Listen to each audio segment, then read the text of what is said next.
Assalamualaikum warahmatullahi wabarakatuh. Kami dari kelompok 4 yang beranggota saya sendiri, Iwis, dan teman saya Ini Setia dan Kiki Saputra. Kami akan mempresentasikan hasil diskusi kelompok kami tentang menyusun kerangka isi karya ilmiah. Baiklah, saya akan membacakan materi yang pertama, kerangka penulisan karya ilmiah. Bab pertama, pendahuluan.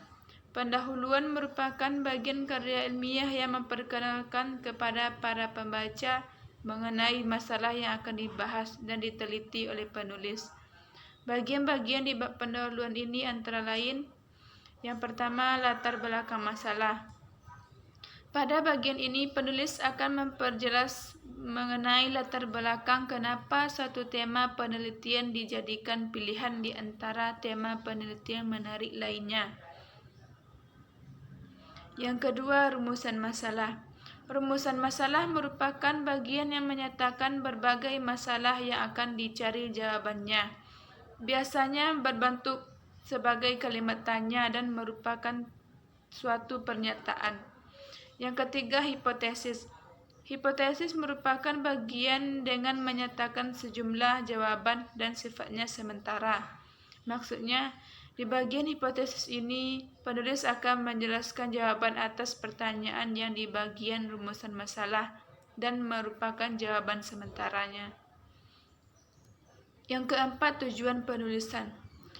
Tujuan penulisan menjelaskan tentang sasaran yang ingin dicapai dari suatu kegiatan penelitian. Tujuan penulisan bisa disusun dalam bentuk daftar. Yang kelima, metode penelitian. Metode penelitian merupakan bagian yang akan memaparkan metode penulisan yang digunakan oleh penulis.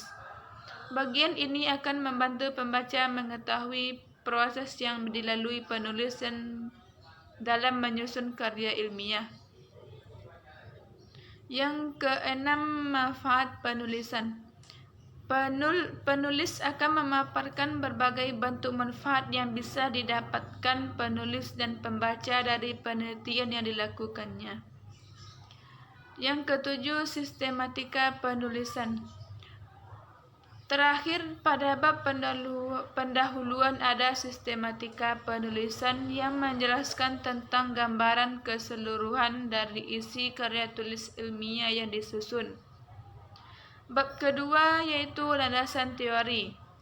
Pada bab kedua ini, penulis akan menjelaskan tentang teori-teori atau ilmu-ilmu yang menjadi dasar dilakukannya kegiatan penelitian.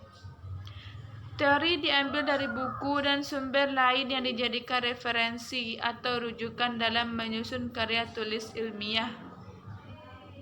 Selanjutnya, bab 3, metodologi penulisan. A. Metode penelitian. Metode penelitian menjelaskan tentang metode yang digunakan dalam kegiatan penelitian yang dilakukan penulis. Pada bagian ini akan dijelaskan tentang apa dan siapa yang diteliti, cara memilih sampel, data yang dikumpulkan, dan teknik analisis data. B. Teknik pengambilan data. Menjelaskan tentang teknik yang dipakai penulis dalam mengambil data penelitian. Salah satu cara atau beberapa akan dipilih peneliti dan dijelaskan di bagian ini.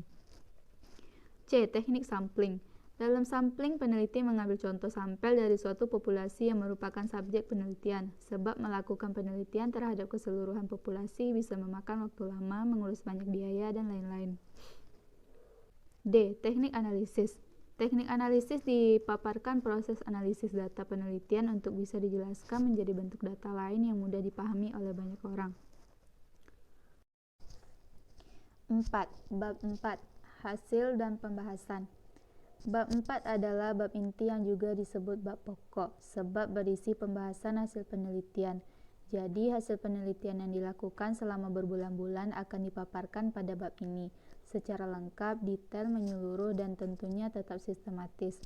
Pada bab pembahasan ini, biasanya yang paling dicermati oleh penilai atau penguji, peneliti perlu memaparkan hasil penelitian dengan sistematis dan jelas.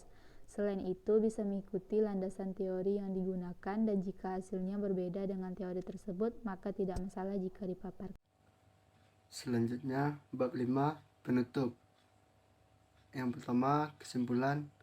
menjelaskan kesimpulan dari hasil penelitian yang dipaparkan di bab pembahasan.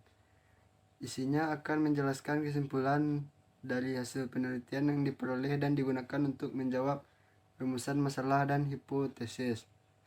Selanjutnya, B. Saran. Saran dari penulis terhadap semua pihak yang terkait dengan penelitian yang dilakukan.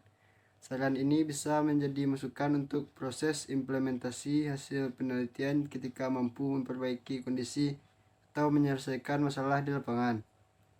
Keenam, bab 6 daftar pustaka.